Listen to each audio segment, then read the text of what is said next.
During Thanksgiving dinner, my brother stood up and declared proudly, and Dad are transferring the family business to me. You receive 0, little sister." The whole table applauded and lifted their drinks. I simply smiled, drank my wine and calmly asked, "Dad, shall I share the truth or do you prefer to?" His fork crashed onto his plate. My brother went scarlet, then shouted, "What exactly are you hiding?" Have you ever had a moment where you realized the people who were supposed to love you the most were actually your biggest enemies? Imagine a Thanksgiving dinner, glowing with fake warmth, and in one sickening instant, everything you thought you knew about your family, about your future, shatters into a million pieces. My name is Ava Bennett, and this is the story of the Thanksgiving that absolutely ripped my family apart. The dining room was buzzing, packed with relatives, uncles, aunts, cousins I hadn't seen in forever, all dressed in warm fall colors. The chandelier light shimmered off the polished silverware, making everything look picture perfect. And then my older brother Ethan stood up. He had this smirk, this self-assured confidence, like a king about to claim his throne. He raised his glass high and his voice boomed, "Mom and Dad are signing the company over to me. Little sis gets nothing." The table exploded. Chairs scraped, people cheered, there were even whistles. It felt less like a family holiday and more like a coronation. But I didn't clap. I didn't even flinch. I just slowly set my wine glass down, looked my father dead in the eye and asked, calm as water, "Dad, should I tell them now or will you?" His fork clattered to his plate with a sharp, unexpected clang. Ethan's face flushed bright red. You could feel the air thicken, heavy with something nobody in that room was ready for. Stay with me because there's a secret buried in that moment, bigger and more dangerous than anyone at that table could imagine. For most of my life I was the invisible child. In a family built on legacy, on hierarchy, on a last name that carried real weight in our small Midwestern town. Our company, Bennett Industrial Solutions, was founded by my grandfather Walt back in '76. Everyone called him brilliant, stubborn, decades ahead of his time. To me, he was just Grandpa Walt, the only person who ever looked at me and saw more than just Ethan's little sister. He saw someone with a mind worth listening to. Some of my earliest memories are from the factory floor. I was just 7, tiny sneakers, pigtails flying, following Grandpa between massive machines. He'd explain how every component fit together. He'd crouch down beside me, hold up a blueprint and say, "See this, Ava? A good business is like a good engine. Every part matters, even the ones people overlook." I didn't realize it then, but he was talking about me. He'd pat my shoulder, declare proudly, "This one has the brain for business." He'd say it in front of everyone, employees, relatives, even my parents. Mom would offer an awkward smile. Dad would clear his throat. And Ethan would roll his eyes so hard I swear they nearly popped out. Grandpa's approval made him absolutely furious.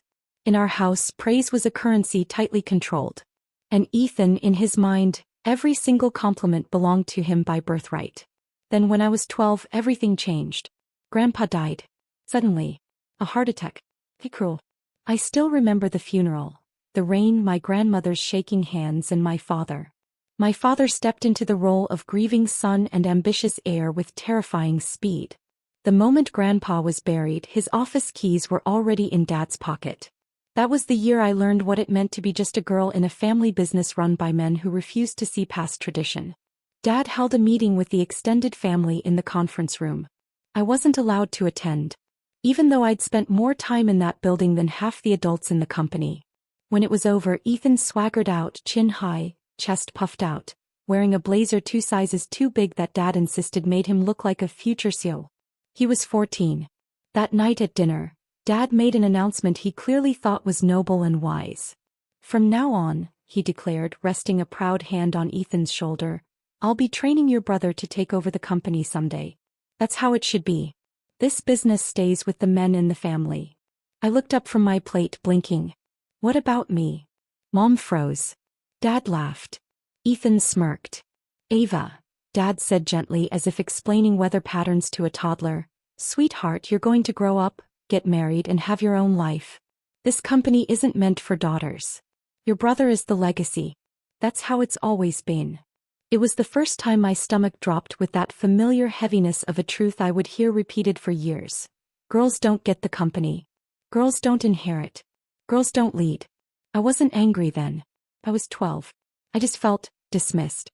Pushed aside like an extra chair no one needed, but also didn't bother to throw out. As Ethan grew older, Dad's favoritism hardened into something sharper, more deliberate. He enrolled Ethan in private leadership camps, business seminars, entrepreneurship competitions. Every opportunity money could buy. Meanwhile, I wasn't even permitted to join the debate team because that kind of stuff won't matter for your future. The irony? Ethan hated every single one of those activities. He skipped seminars to go partying, left business books untouched, and treated his training like a prolonged joke. He wanted the title, the applause, the bragging rights. Never the work. But me. I loved the company. I loved the numbers. I loved the structure. I loved everything about the machine Grandpa built. And Dad saw that love as a threat. So he gave me a role in the company. Unpaid, of course. Starting at 13, he made me sort invoices, clean storage rooms, input data, answer phones, prepare documents. Everything except the things that mattered. But I paid attention anyway. I listened at the door to strategy meetings. I read the discarded drafts of proposals. I memorized the way Grandpa wrote marginal notes on old files. I learned by watching. And every time I offered an idea, even a small one, Dad would wave a hand dismissively. Go help your mother. Don't interrupt. Ava, you have time to develop. Ethan's the one who needs to learn this. The thing is, Ethan didn't learn any of it. He didn't want to. He would sit across from Dad in meetings, nodding like an obedient puppet, then go home and brag to his friends about running the company someday while he played video games until 3 a.m. I watched it all helplessly. This widening gap between who held the power and who actually understood how to wield it. And every time I found a way to contribute, no matter how small, Dad stomped it out with the same old refrain. Ava, stop trying to compete with your brother. You're a girl. You'll have a different path. A different path. They said it so many times it lodged itself in my throat like a stone. But the worst moment, the one that still slices into me whenever Thanksgiving rolls around, happened when I was 16. I'd worked for weeks on a proposal for a cost-saving system for the factory supply chain. Grandpa had taught me the basics when I was 7, and I expanded on it with everything I'd learned from those unimportant tasks Dad threw at me. I printed it, bound it, and left it on Dad's desk. He didn't even read it. He handed it to Ethan and said, "Here, present this at the meeting. Good practice for you." And Ethan did. Word for word. He didn't even understand half of it, but everyone clapped anyway. I stood in the hallway holding a stack of files, listening to them congratulate him while he took credit for something I built with my own brain. I didn't cry. Not there. I waited until I got home, shut myself in my room, and pressed my face into a pillow so no one would hear. That was the day I realized I wasn't just being overlooked. I was being erased. Not because I lacked talent, not because I wasn't capable, but because I wasn't born male. And because the one person who believed in me, Grandpa, was no longer there to protect me. That was my first true heartbreak. Not a boy, not a friend, but a legacy, a future. A birthright that evaporated the moment the only man who saw my worth was lowered into the ground. And that pain, the pain of being pushed out of my own family story, would become the fuel for everything I did next. Leaving home at 18 wasn't a dramatic movie scene for me. No slammed doors, no shouted arguments, no teary promises to come back stronger. It was quiet. Almost too quiet. I remember standing at the edge of our driveway at dawn, my entire life packed into a single second-hand suitcase, waiting for the rideshare that would take me to the airport. The house behind me was still dark. Every window shut, every door closed, exactly how my family had always preferred to keep themselves from seeing me. No one woke up to say goodbye, not even out of politeness. But the moment I stepped onto that plane, something inside me clicked into place. For the first time, the world felt like mine to claim instead of something I had to fight my brother for. I moved into a tiny dorm room at a university states away, one of the few that had offered me a full scholarship in finance and business analytics.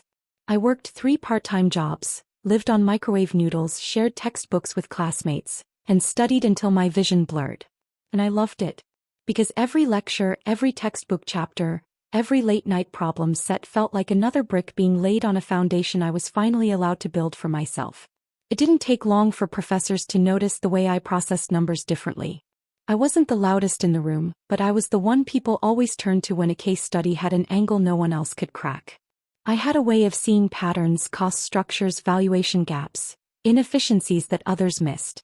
Maybe it was all those years studying from the sidelines while Ethan got credit for work he didn't understand. Maybe it was Grandpa's voice in my head. Every part matters, especially the ones people overlook. During my junior year, I earned a coveted summer internship at a well-respected investment firm specializing in corporate acquisitions. On the first day, I walked into a glass tower filled with people who carried themselves like the world bent for them. I felt small, almost fragile. But I knew I belonged in that building more than I ever belonged in the one bearing my family's name. I volunteered for every assignment. Boring data cleaning, financial modeling, 12-hour research shifts. And for the first time when I produced good work, no one claimed it. No one dismissed it. And no one told me it belonged to my brother. My analysis helped the team uncover an undervalued manufacturing firm with a hidden intellectual property portfolio. The deal closed for a fraction of what the asset was worth. The partners congratulated everyone on the team, but my manager pulled me aside afterward. "You've got something rare, Ava," he told me, tapping the report I'd written. "You see value where others don't. That's not something you can teach." It was the closest thing to praise I'd received in 6 years. It hit me harder than I expected. By the end of the summer, the firm offered me a full-time position for after graduation. I accepted instantly. Not because I didn't have options, I had several. But because this was the first place that recognized what my family had spent my entire childhood denying. My mind mattered. My talent mattered. I mattered. When I graduated at 22, I walked across the stage with honors. Mom and Dad didn't come. Ethan didn't send a message. No one from my family acknowledged it. But my firm sent flowers. My manager shook my hand so firmly it almost hurt. And the applause that echoed across the auditorium belonged to me, not someone with my last name. I dove headfirst into the world of mergers and acquisitions. It was ruthless, strategic, mathematical, and thrilling. I loved the adrenaline of evaluating whether a struggling business could be revived, or whether a successful one was already rotting from the inside. I learned how companies rose, how they fell, how power shifted hands with every percentage point of ownership. I learned that control wasn't about who shouted loudest in family meetings. It was about who owned the votes. Within 2 years, I became an M&A analyst known for spotting undervalued companies before others even noticed the cracks in their armor. My boss promoted me early twice. And once, during a late-night review of an acquisition target, he stopped mid-sentence, closed the folder, and looked at me the way Grandpa used to. "Ava," he said, "you have the kind of mind that can build empires or take them apart. You just have to choose which one you want." His words hit deeper than he knew. Because the empire I cared about was one I was never allowed to touch. The one my grandfather built. The one that had been withheld from me. Not because I lacked skill, but because I lacked a Y chromosome. So I did something small at first. Something quiet. I began investing my savings. Nothing dramatic, just a few thousand here and there into small family-owned regional businesses. I wanted to understand firsthand how ownership worked, how equity diluted, how older shareholders made decisions, how voting power shifted when someone accumulated enough shares. I met elderly founders who reminded me of Grandpa, stubborn but brilliant. Retired employees who still held token shares. Cousins who inherited stock they didn't want. Widows who didn't understand the value of what they owned. And as I built relationships, something unexpected happened. People trusted me. They saw my sincerity. They liked my questions. They admired how I studied everything instead of pretending to know it all. They started offering me shares. Small percentages, symbolic even. But each transaction taught me a lesson my family tried to hide. Ownership is power. Quiet power. Invisible power. The kind of power no one notices until it's too late. Over the next few years, my portfolio grew. My financial literacy sharpened into instinct. I learned to read balance sheets the way some people read faces. I understood markets at a bone-deep level. I learned not just how to buy shares, but how to position myself so that when the time came I could influence decisions others assumed were already locked in. And with every step forward, with every credential gained, with every investment made, a truth took root inside me. I wasn't meant to be an observer in my family's legacy. I wasn't meant to be erased. I wasn't meant to sit quietly watching Ethan be handed a crown he never earned. I was meant to build something of my own and perhaps one day take back what should have been mine all along. That thought, the one I buried deep, would become the spark of the twist, waiting at the next Thanksgiving table. It happened on an ordinary Tuesday. The kind of day when nothing in your life is supposed to shift but everything does. I was sitting in a glass-walled conference room on the 32nd floor, reviewing a list of potential acquisition targets with a major client. It was a routine meeting, the kind I participated in dozens of times. Columns of numbers, distressed companies, underperforming divisions, strategic opportunities. But as the client scrolled through the slide deck, a familiar name materialized on the screen, sitting casually in the middle of a list of potential sell-offs. Bennett Industrial Solutions. Preliminary interest from private equity group. My breath froze somewhere between my lungs and my throat. I blinked once, twice, convinced I'd misread it. But no. My family's company, my grandfather's life's work, was being quietly considered for sale. And somehow, despite all the years I had spent working in finance, all the deals I had analyzed, all the businesses I had helped evaluate, no one in my own family had breathed a word of this to me. The rest of the meeting blurred into static. I nodded at the right times, took notes automatically, asked technical questions that came out on instinct alone. But my mind was burning. Bennett Industrial being sold? How? Why? Who initiated it? The moment the meeting ended, I slipped out to the hallway, pulled out my phone and dialed my father. He answered on the third ring, his voice clipped and businesslike. What is it, Ava? I'm in the middle of something. I didn't bother with pleasantries. Dad, is the company selling? Your company? Our company. Why is it on a list of potential acquisitions? There was a long silence on the other end. Then a scoff. Where did you hear that? I saw it in a client deck. They're reviewing distressed manufacturing firms. Why is Bennett Industrial even on that radar? Another pause. Then his voice hardened. Ava, this is men's business. You don't need to concern yourself with it. I closed my eyes. Dad, that's not an answer. It's not your place to ask questions. His tone grew colder. Let the men handle the company affairs. You wouldn't understand what's going on. I felt the words like a slap. The person whose daily life revolved around valuing companies, assessing risk and analyzing leverage, wouldn't understand. Dad, I tried again, controlling my voice. I work in corporate finance. I handle deals like this every day. I can help. Ava. His voice cut sharp. Don't get involved. I don't need my daughter meddling in matters she knows nothing about. Your brother and I will take care of it. And then he hung up. I stood there in the empty corridor, staring at my phone screen as if it might apologize for delivering his voice to me. A mix of dread and humiliation settled heavy in my chest. After everything I had built, after clawing my way into a field dominated by men, after earning respect I was never given at home, my father still saw me as the 12-year-old girl who should go help her mother. I wasn't done. I needed clarity even if it was grim. So I texted Ethan. Is the company in trouble? Why is it being listed as a sell-off candidate? He responded 4 minutes later. 4 minutes was all it took for him to crush whatever hope I had that someone in my family might treat me like an adult. Ava, you wouldn't get it. This is real business stuff. Don't embarrass yourself trying to sound smart. Then a follow-up, just stay in your lane, little sis. Dad and I got this. I stared at his messages until the words blurred. A laughless breath escaped me. The kind that builds from disbelief and ends in quiet devastation. Stay in your lane. Don't embarrass yourself. You wouldn't understand. It's men's business. It was like my childhood had reached through the years and grabbed me by the collar, dragging me back into the shadow I thought I had finally escaped. I wanted to scream. I wanted to remind them I evaluated companies worth billions. Billion with a B. I wanted to tell them I could read their financial statements like they were children's books. I wanted to demand answers, respect, acknowledgement, anything.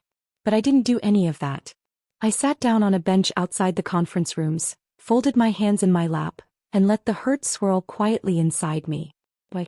Because I knew exactly what would happen if I pushed. Dad would accuse me of being emotional. Ethan would mock me. Mom would stay silent. And the cycle would repeat. Silence wasn't weakness. Not for me. Not anymore. Silence was strategy. If the company truly was in trouble, and it clearly was, I wasn't going to waste energy trying to convince people who never wanted to listen in the first place. I would observe. I would investigate. I would wait. Because something inside me shifted that day. Something subtle but irreversible. 4 years, I had tried to earn my family's respect through effort, talent, achievement, humility, and hard work. For years I believed that if I just proved myself enough they would finally see me. But now I saw the truth with painful clarity. They would never see me. They would never value me. They would never, not once, consider me anything other than a footnote in Ethan's story. And so I stopped trying. Not out of bitterness. Out of acceptance. Because accepting it freed me. And in that space where their approval used to hold me hostage, I finally had room to think. If my father and brother were running the company into the ground, if Bennett Industrial was truly vulnerable, if the empire Grandpa built was collapsing under the weight of ego and incompetence, then maybe, just maybe, the person they had spent decades underestimating would be the one to save it. That painful moment, the humiliating dismissal of my call, the degrading text from Ethan, became the second lowest point in my story. But like every valley in my life, it was only setting the stage for what would rise afterward. And what would rise was power. I didn't sleep the night I saw my family's company listed as a potential sell-off. I lay awake in my apartment, city lights flickering through the blinds, replaying Dad's dismissive tone and Ethan's smug text messages until they carved themselves into my ribs. But beneath the hurt, something else stirred. Something sharper, steadier, colder. An instinct I had honed through years of studying acquisitions, takeovers, and the subtle art of corporate control. If Bennett Industrial was truly vulnerable, if Dad and Ethan were blind enough to let it slip toward the edge, then maybe, just maybe, the universe had finally opened a door they had spent decades slamming in my face. The next morning I arrived at work early, coffee in hand, and pulled up everything I could find about the company's corporate structure. My father had always talked as if he owned the business outright, as if he and Ethan were the only possible heirs. But when I dug into the records, public filings, archival documents, old shareholder statements, I discovered the truth. Bennett Industrial was not wholly owned by my parents. Not even close. My grandfather had been old. So, not in the sexist way my father liked to romanticize, but in the practical way real founders often are. He had built the company with a group of close friends, longtime employees, and early investors from the late 70s and early 80s. And because he trusted people, he had never consolidated ownership. When he died, my father inherited only a portion. A large portion, yes, but not the whole. And the rest? The rest was scattered like gold dust across time. My pulse quickened as I mapped it out. A retired plant manager who owned 4%. A former engineering partner holding 3%. Two cousins who had moved across the country, each with a little over 2%. A widow of an early investor with 1.8%. Several of Grandpa's old friends with anywhere between 0.5% and 2%. And a handful of tiny forgotten shares held by employees from decades past. Individually, none of them mattered. Together, they were a kingdom waiting for the right ruler. And for the first time I realized something. Dad and Ethan weren't kings. They were squatters sitting on a throne built by a man whose blood ran in my veins, not theirs. So I started doing what I did best. I analyzed. I strategized. I planned. Then I acted. The first person I reached out to was Mr. Holloway, a retired engineer who had worked with my grandfather for 30 years. His name was on several old ownership documents. I found his number through public records and called him one Saturday morning, expecting a quick conversation. Instead, we ended up talking for almost 3 hours. He remembered me. Not as Ethan's little sister. Not as the girl. But as the kid who followed Grandpa around the factory, asking why machines made certain sounds and what a supply chain was. Walt told me you were going to run this place someday, he said, his voice warm with nostalgia. But your daddy, he never listened much. My throat tightened. Mr. Holloway, would you ever consider selling your shares? Not to the company. To me. There was a pause, a long one, then a soft laugh. I always knew you'd come back for it. And just like that, the first piece of the puzzle slid into place.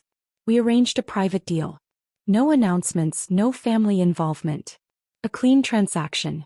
It felt like lighting a fuse. Quiet, small, yet capable of burning through everything that had once held me powerless. After that, I made a list of every shareholder I could find. Every name was a thread, and I pulled each one slowly, strategically. A widowed woman in Kansas who cried when she realized someone still remembered her husband's role in the early days of the company. A retired accountant living in Arizona who had no children and wanted his shares in the hands of someone sensible.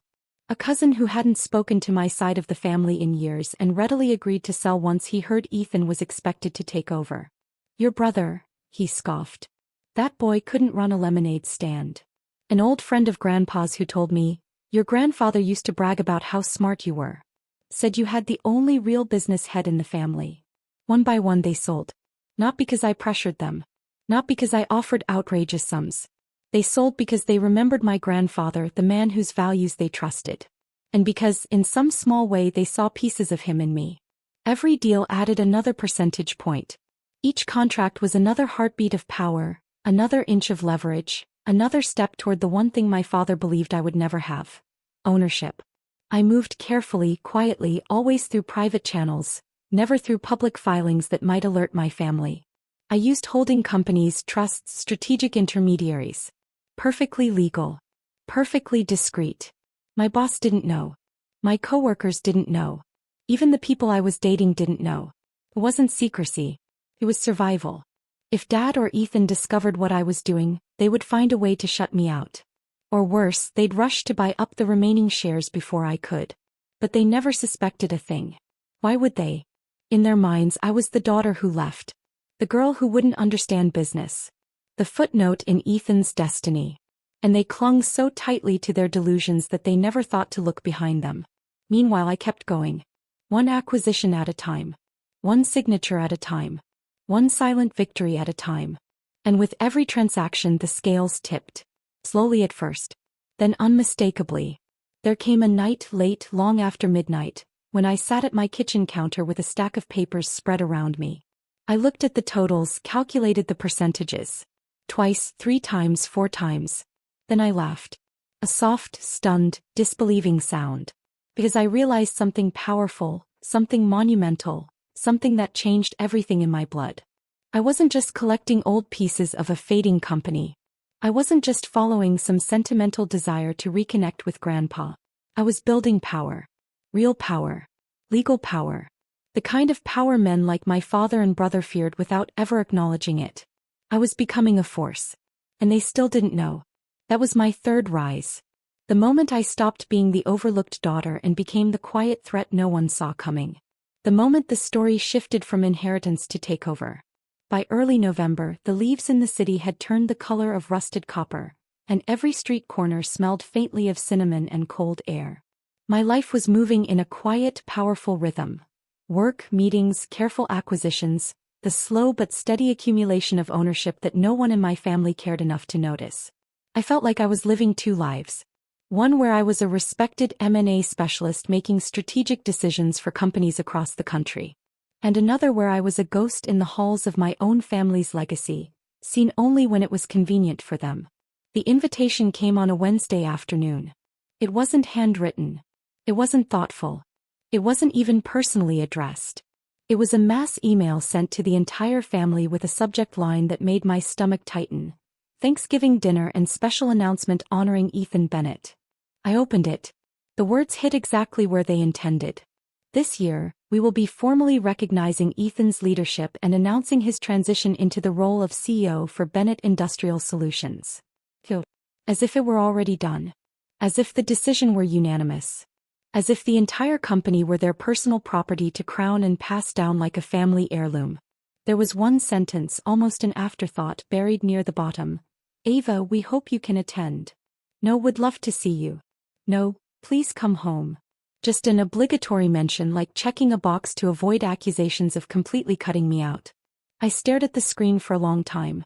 Emotions rising and falling in quiet waves. Not because I was surprised. I knew this was coming. Ethan had been preparing for this moment since he was 14, since Dad decided he would be the heir. But the arrogance, the entitlement, the absolute confidence that the company was theirs to give away like a birthday present? It burned. Even after everything I had accomplished, some wounds still stung like they were fresh. I hadn't even decided whether to go when my Aunt Linda called. She was one of the few people in the family who had ever looked at me with something resembling kindness. Ava, she whispered. The moment I answered, sounding like she was calling from behind a closed door. I heard you got the invitation. Yep. Listen to me. Her voice shook a little, like she was afraid someone might overhear. They're planning something. Your father, your brother, they want to embarrass you in front of the whole family. They've been bragging about the CEO announcement for weeks. I swallowed. Of course they have. No, Ava. You don't understand. Her breath hitched. They want to humiliate you. Make it clear you don't belong. They think it will look good. Ethan stepping up. You being gracious about it. They think you'll sit there quietly and clap. A fresh wave of heat prickled at my skin. Why are you telling me this? Because I saw your grandfather in you and he never would have wanted this. Just don't let them break you. Don't let them. As if they hadn't already tried for most of my life. As if I hadn't already been dismissed, overlooked, minimized, and erased in ways that left scars I rarely spoke about. But there was something Aunt Linda didn't know. Something no one in my family knew. I wasn't the girl they used to humiliate. Not anymore. And when she whispered, "Are you going home?" I answered truthfully, "Yes, I am." But not for the reasons they expect. Not to clap for Ethan. Not to bow my head and smile politely while he accepted a crown built from my grandfather's sweat and brilliance. I was going because I carried a truth in my hands that would change everything. When Thanksgiving week arrived, the tension settled over me like a second skin.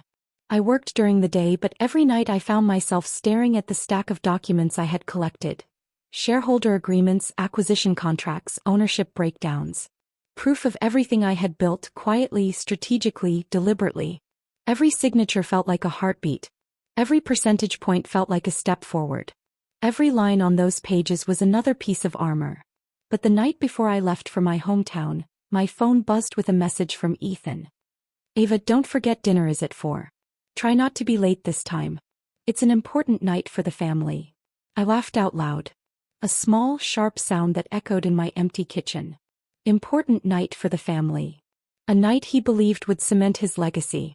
The moment he'd get everything handed to him, title, company, prestige, while I would sit politely at the edge of the table like a decorative plant. He had no idea. None of them did. They were preparing a ceremony, a celebration, a coronation. And they had set the stage so perfectly. Every detail lined up, every relative invited, every speech rehearsed. But what they didn't know was that they had also prepared the perfect battlefield, the perfect audience, the perfect moment. All I had to do was walk in, sit down, wait. And when the moment came, I would not be the girl they expected to humiliate. I would be the storm. The night before Thanksgiving, I packed a suitcase with simple clothes and my laptop bag. Then I opened my safe and pulled out the folder. Thick, heavy, filled with signatures that represented years of strategy and patience. I held it in my hands for a long time, the weight familiar, almost comforting. Then I whispered to no one and everyone, "They have no idea what's coming." This was the third valley of my story. Not the lowest, not the darkest, but the last quiet moment before the floor dropped out from under my family. As I was going home. Not as the forgotten daughter. Not as the overlooked outsider. But as a force none of them were prepared to face. 1 week before Thanksgiving, the city was already wrapped in early winter. Biting cold, gray skies, and the kind of sharp wind that forces people to tuck their chins into their coats. I was in my office reviewing end-of-quarter reports when my phone buzzed with a name that made my breath catch. Raymond Carter. Ray Carter had been one of my grandfather's closest friends, more like a brother-in-arms than a colleague. They had built the early prototypes together. He had been in the room when the first contracts were signed. He had been there the night my grandfather toasted the company's first profitable year. And he had retired in the mid-2000s, taking a small but meaningful share of the company with him. 7%. The exact 7% I needed. The last piece. The final keystone. My hands trembled slightly when I answered. "Mr. Carter, this is Ava Bennett." His warm, gravelly voice crackled through the line. "I was hoping you'd call me back, sweetheart. I've been thinking about what you said." I sat straighter, pulse quickening. I had called him weeks earlier, making the same quiet offer I had made to all the others. A private, respectful request to purchase his shares. No pressure. No manipulation. No dramatic speeches. Just truth. "I remember you," he continued. "You were the one who sat on the counter in Walt's office coloring on his blueprints, weren't you?" I laughed softly. Guilty. He used to say that girl sees things no one else does. A familiar ache squeezed my chest. Grief for a man who had believed in me long before I learned to believe in myself. Mr. Carter cleared his throat. "You're not doing this for power, are you?" "No. I answered without hesitation. I'm doing it because the company is in danger, and because my grandfather's legacy deserves better than what it's headed toward. There was a long silence on the other end. Then he said 6 words that changed everything. Let's meet. I'm ready to sign. We met at a small cafe 2 days later, early morning, when the sun was just beginning to push through the clouds. He looked older than I remembered. White hair, deep wrinkles, a slow, careful walk. But his eyes were bright, sharp, and unmistakably the eyes of a man who had once built an empire alongside my grandfather. He slid the envelope across the table. 7%, he said. The last of what I have. My pulse hammered in my ears. I opened the folder slowly, reverently. The paperwork was neatly prepared. My attorney had drafted it, and Ray had reviewed everything carefully. Are you sure? I asked, my voice quieter than I intended. He smiled. Honey, I've been waiting 20 years for someone worthy to take this company back. He reached out, covering my hand with his. And between you and your brother, well, let's just say one of you works hard and the other works hard at pretending. I couldn't help the small laugh that escaped me. He squeezed my hand. Your grandfather would be proud of you. Very proud. The weight of his words hit harder than anything Dad or Ethan had ever said to me. We signed right there in the cafe. Page after page, signature after signature. Every stroke of ink was another nail in the coffin of the narrative my family had built. One where Ethan was the heir and I was the afterthought. When we finished, Mr. Carter leaned back with a content sigh. There. It's done. Done. A simple word with seismic consequences. Because when he signed that last document, everything shifted. Not metaphorically.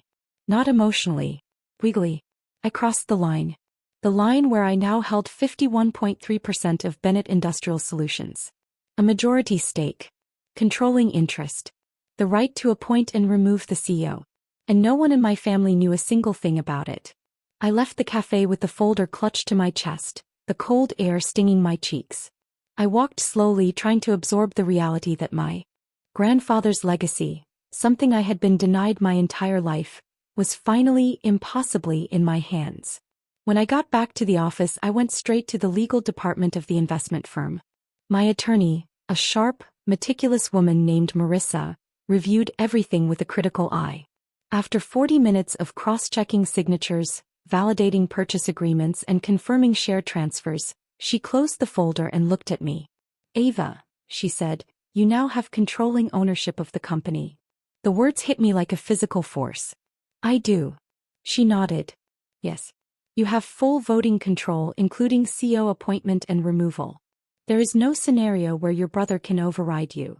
I let out a slow, trembling breath. All the years of dismissal, of invisibility, of being told I would never lead because I was born a daughter instead of a son. All the years of being erased, belittled, overlooked. They all funneled into that single moment. Marissa watched me with a small, almost proud smile. You planned this well.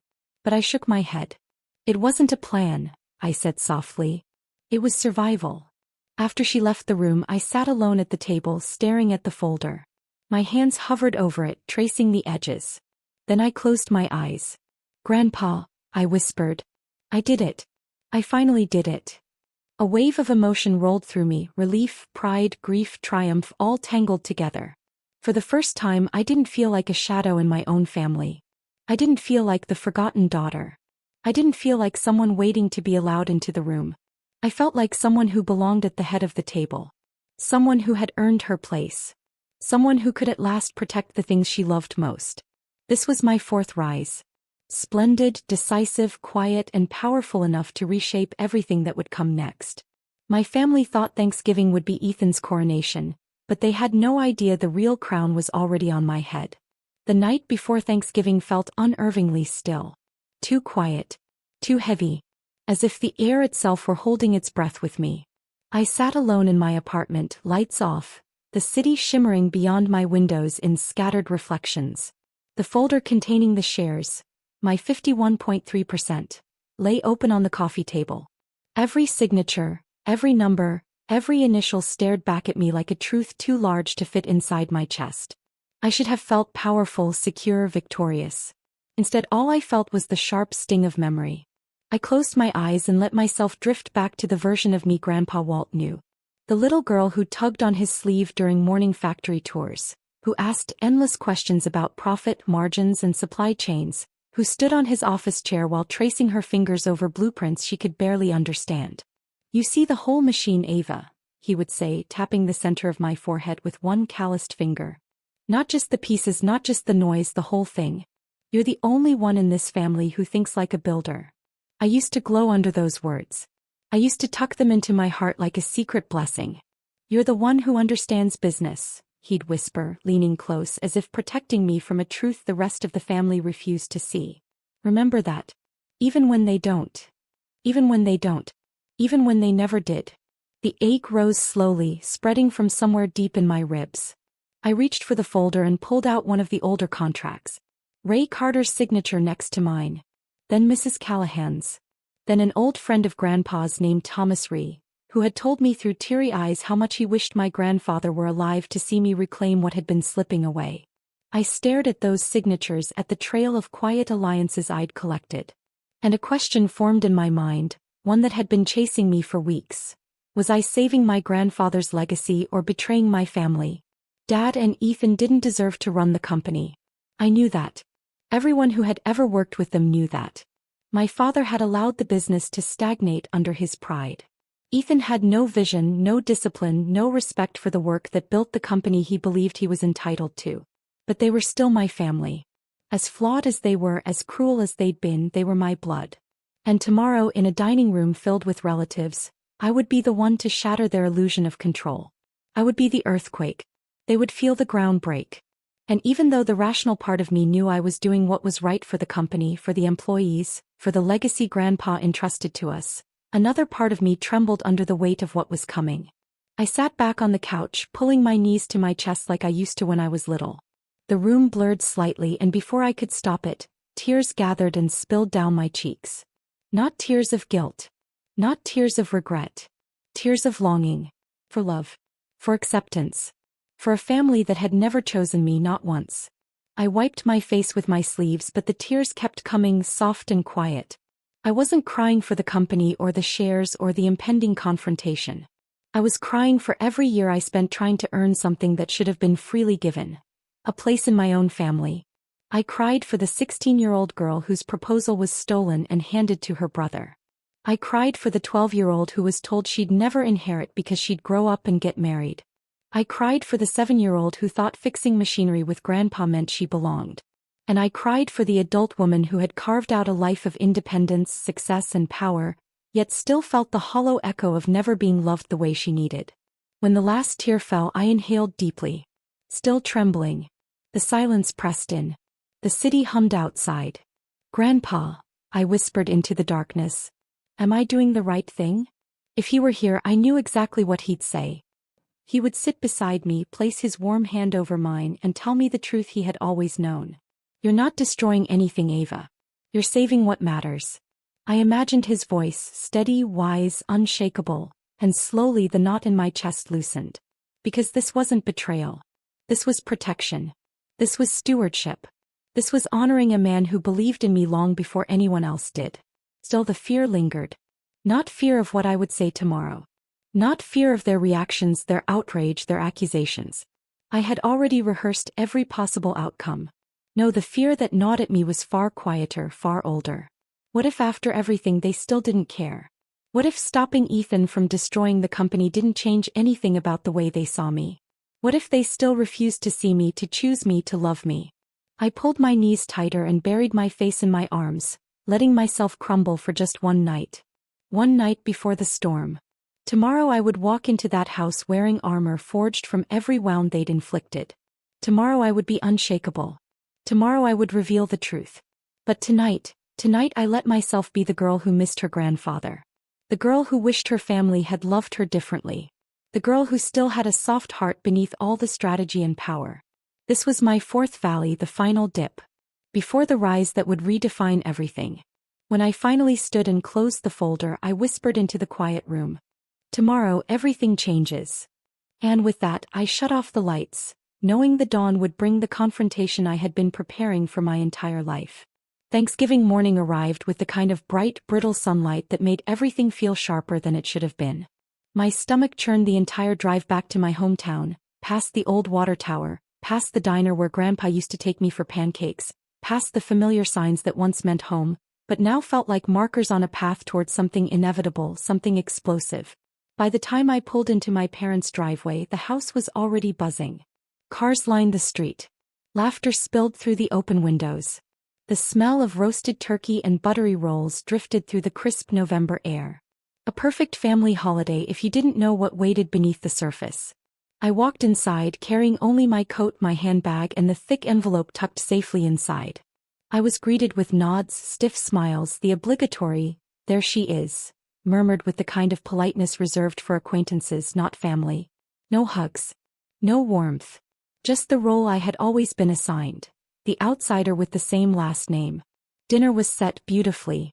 White tablecloth, gold napkin rings, candles flickering along the center. Ethan sat near the head of the table, wearing a new suit and a smirk that made my skin crawl. Mom fluttered beside him, adjusting his tie like he was about to receive a Nobel Prize. Dad looked proud. Too proud. I sat down quietly, taking everything in, waiting. We made it through the salads, the small talk, the obligatory comments about work and life, most of which were directed to Ethan, who basked in the attention like a sunburn waiting to happen. Then it began. Right on cue. Dad tapped his glass. "Everyone, if I could have your attention." Conversations quieted. Heads turned.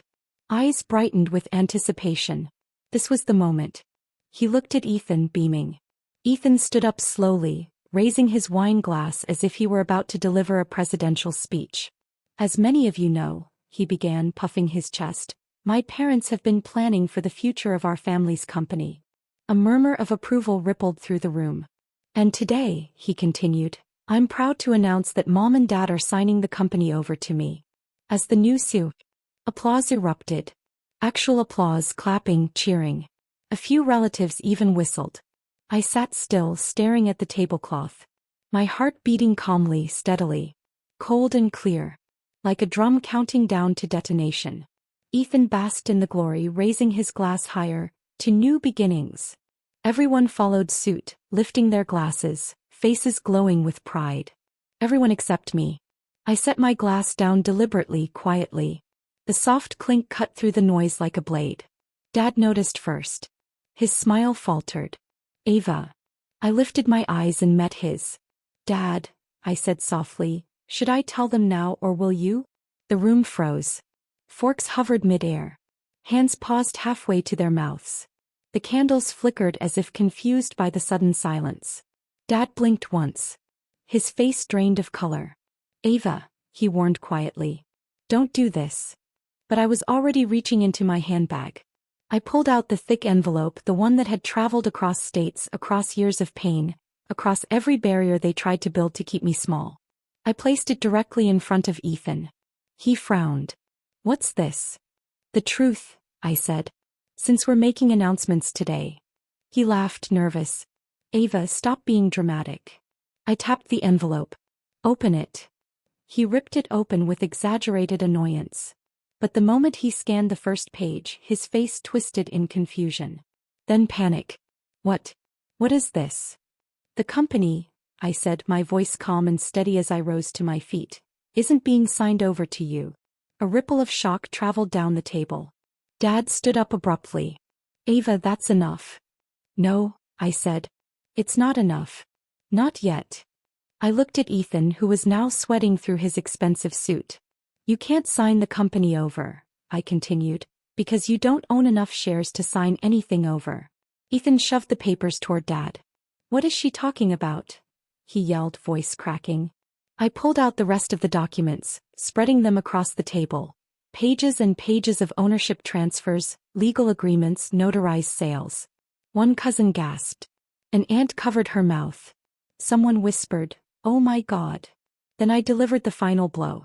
"I own 51.3% of Bennett Industrial Solutions," I said clearly. "I am the majority shareholder. Legally, that makes me the one who appoints the CEO." The room erupted. Not in noise, but in silence so complete it felt like the air had been sucked out of the house. Ethan stumbled backward, bumping into his chair. No, that's impossible." "Dad, tell her she's lying." Dad's face was ashen. As he knew. He recognized the documents. He understood the legality. He saw the signatures, the ones he never knew were happening behind his back. And he realized the throne he had been polishing for Ethan was already gone. I turned to Ethan. He looked like a man watching his empire crumble beneath him. He looked exactly like I had looked over and over growing up at that table. And Ethan, I said softly, it's not you. He froze. Dad, still like a statue carved from disbelief and rage. Somewhere near the end of the table, a fork clattered against a plate, the loudest sound in a room full of people who had just watched a kingdom change hands in an instant. This exact moment was the peak of everything. The twist, the reveal, the truth that rewrote our entire family story in one breath. And as they stared at me, every relative, every aunt, every cousin who had praised Ethan minutes before, I finally felt something I had chased my entire life. Not approval. Not affection. But power. Rightful. Undeniable. For a long moment after my final words, no one moved. The entire room sat suspended in a stunned, choking silence. The kind that follows a sudden impact when everyone is still trying to understand what just hit them. Candles flickered. Someone's wine glass trembled in their hand. Then everything broke at once. My father slammed his palms onto the table so hard the silverware jumped. His face flushed red, the vein in his forehead pulsing violently. "Ava," he roared. "What have you done?" My mother gasped, her hands flying to her mouth as tears spilled down her cheeks. "How could you do this? How could you go behind our backs like this?" Ethan stumbled backward, knocking over a chair. The color drained from his face. His eyes darted between the pages, trying to piece together the meaning he didn't want to accept. This can't be real. This can't be real. But it was. Every signature. Every agreement. Every inch of power he thought he was entitled to was gone. Dad jabbed a shaking finger at me. "You have destroyed this family. Do you hear me? You have destroyed everything." I took a breath. Slow. Steady. Weighted with years of swallowed pain. "No," I answered quietly. "This family destroyed me first. I'm just saving what Grandpa trusted me to protect." A few relatives sucked in sharp breaths.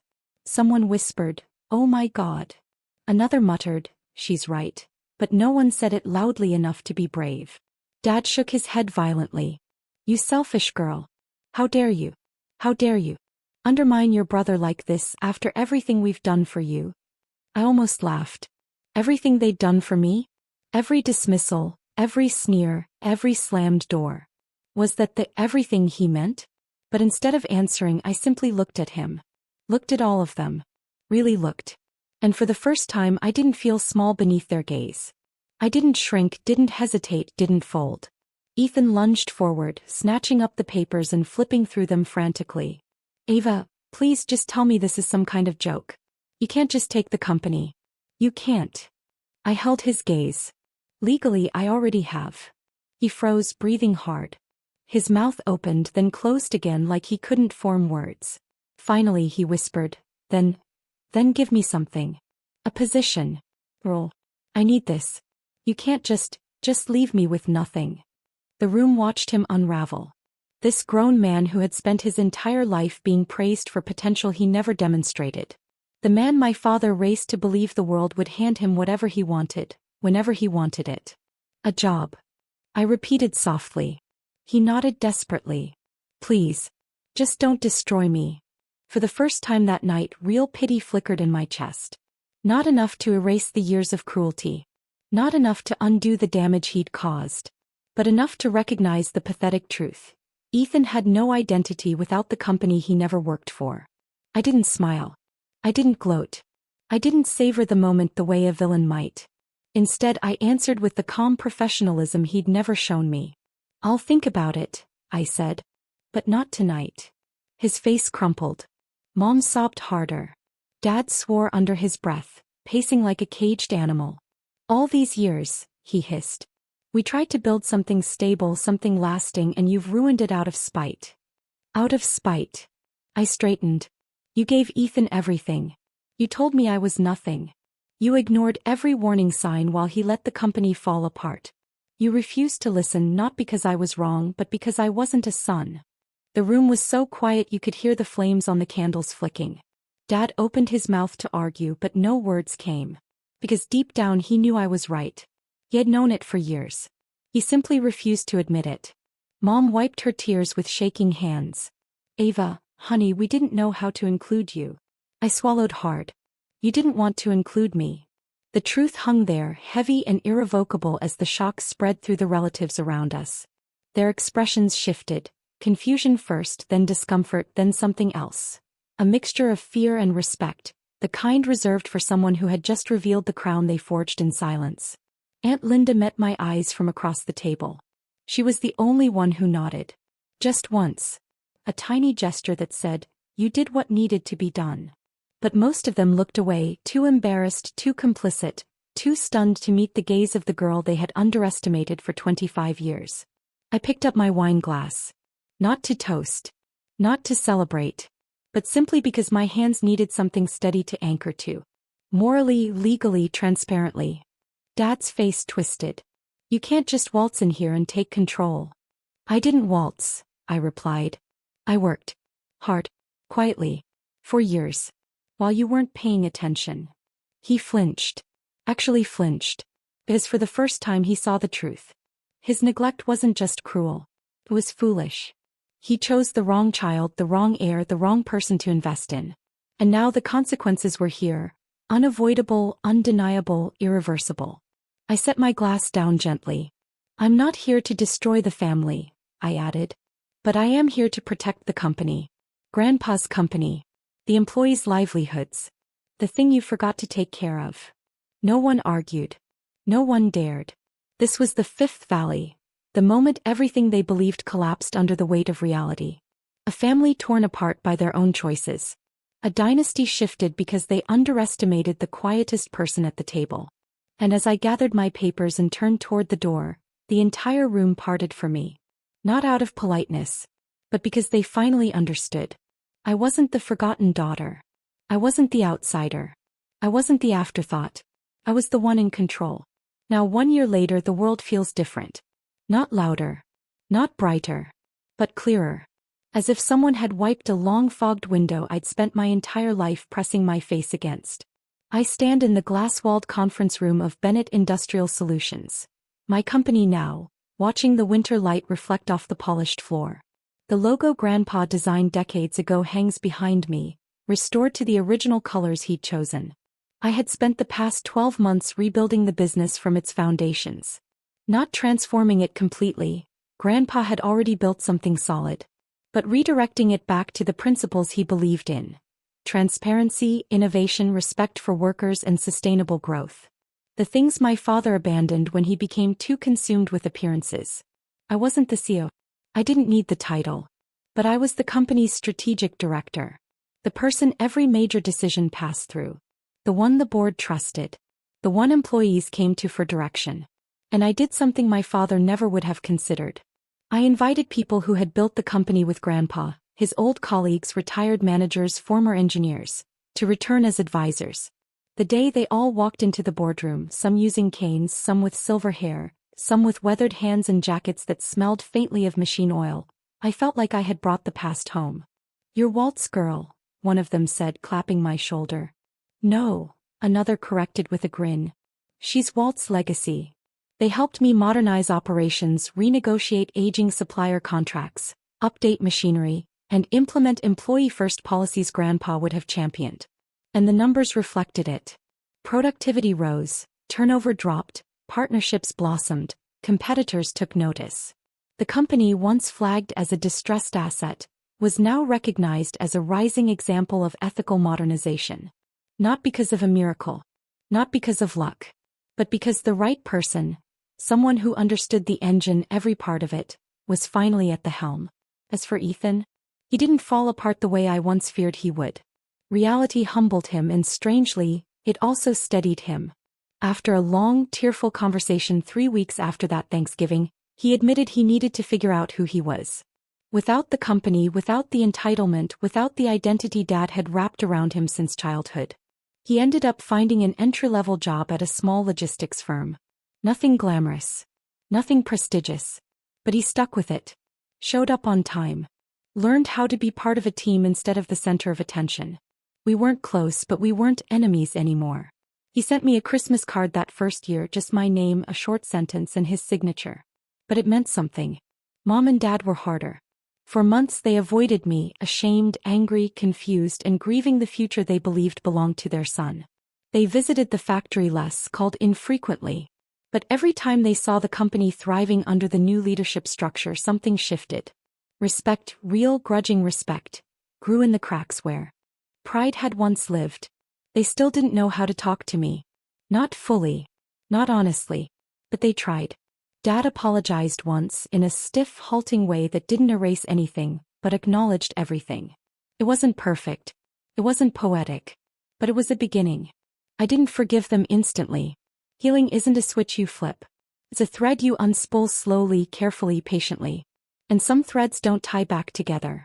Some unravel and become something new.